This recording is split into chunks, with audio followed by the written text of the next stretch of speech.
Hey guys, welcome back to Amelia A. Today we are going to be making some homemade Play-Doh. It's really simple, only 2 ingredients needed. All you're going to need is a bowl, something to scoop with, flour. You can use another bowl for water, but just know you're going to want something to scoop it.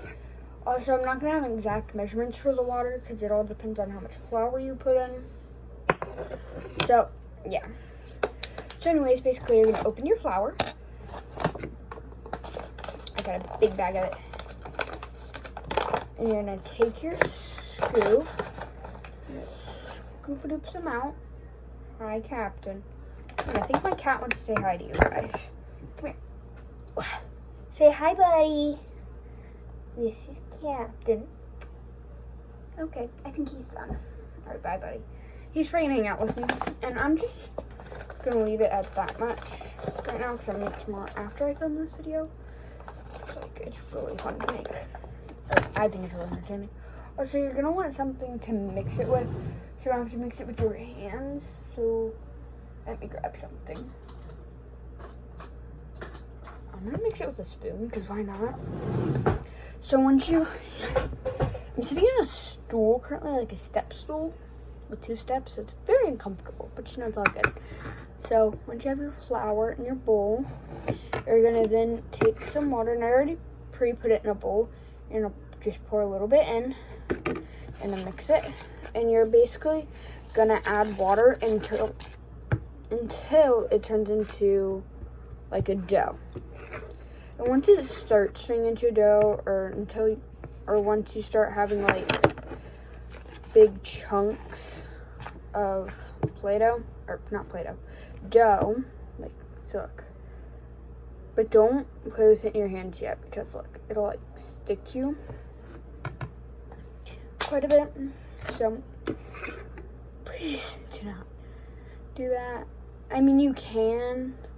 Just know you're gonna have like really sticky and floury hands until you wash them. Because yes, this is gonna be a little bit messier, and you can always add more flour if you put like too much water.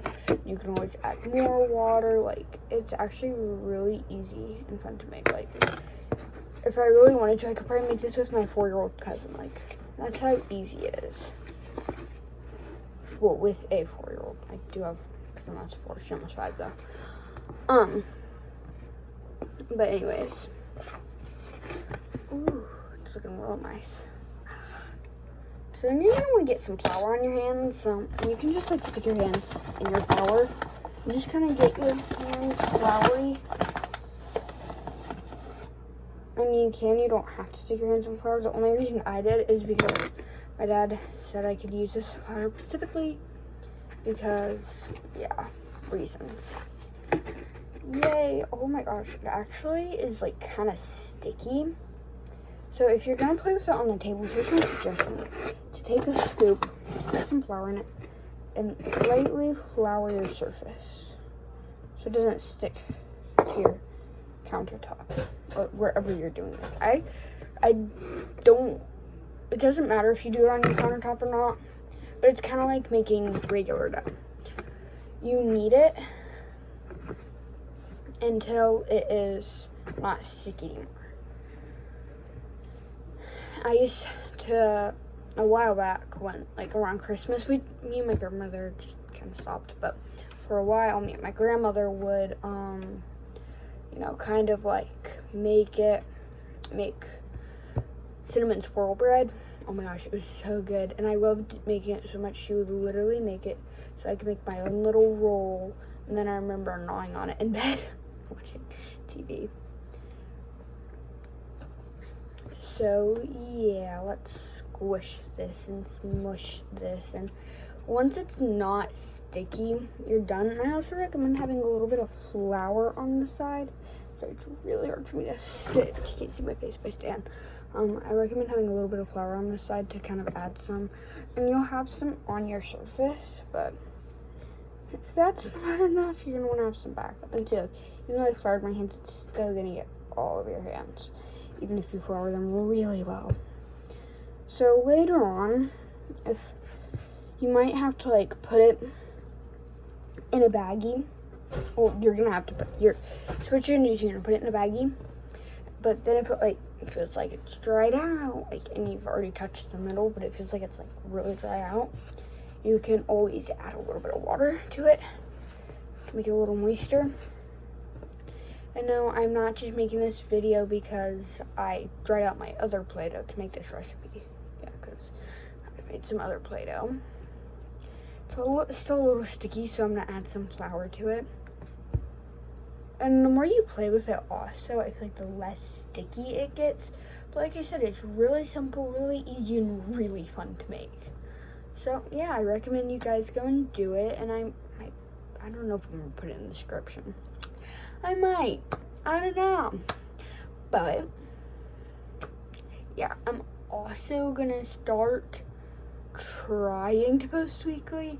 I make no promises whatsoever. Again, I am starting middle school, which means I'm really into sports. So in October it's gonna get really hard, but like, you know, it's just gonna be more homework. What's that happened? Yeah. So basically, I'm gonna try and start posting weekly, but the end of summer is also really hectic. Also, if you're wondering, this is, I guess, how you knead. I mean, this is always how I was told to knead. Is to fold it over and smush it. Smush it. Fold it over and smush it. And if you like add too much water, it'll look like this. It'll be really sticky. It'll kind of feel really like watery and gooey. And eventually, you'll get this. Now you can add food coloring. I don't have any on hand, so yeah. So you can have like food coloring. You can also eat this, from what I've heard. You can eat this. What else can you do with it? You can eat it. You'll probably go off of Amazon and order some flavoring you can put in it and some food coloring. But yeah, because it doesn't, let me tell you something, it doesn't taste very good by itself. So yeah, bye guys. Don't forget to like and subscribe.